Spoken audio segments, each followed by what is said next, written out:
Here I have CATERPILLAR S50 and let me show you how to use secret codes on the following device. So at the very beginning, let's start by using your home screen. Let's open the phone's dialer and here let's activate keypad and let's use the following secret code. So let's input *# 225 #*. As you can see, the calendar information just pops up in front of you, so you can read the information about your contacts, your holidays and other stuff. Let's go back.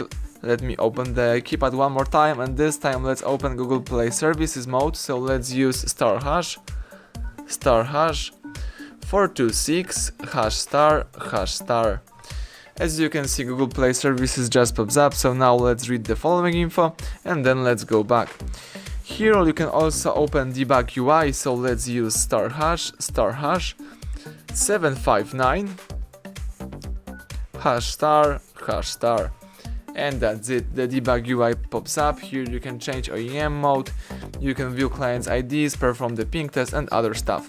Let's go back by using your back key, and at the end let me show you how to check the email number by using the secret code.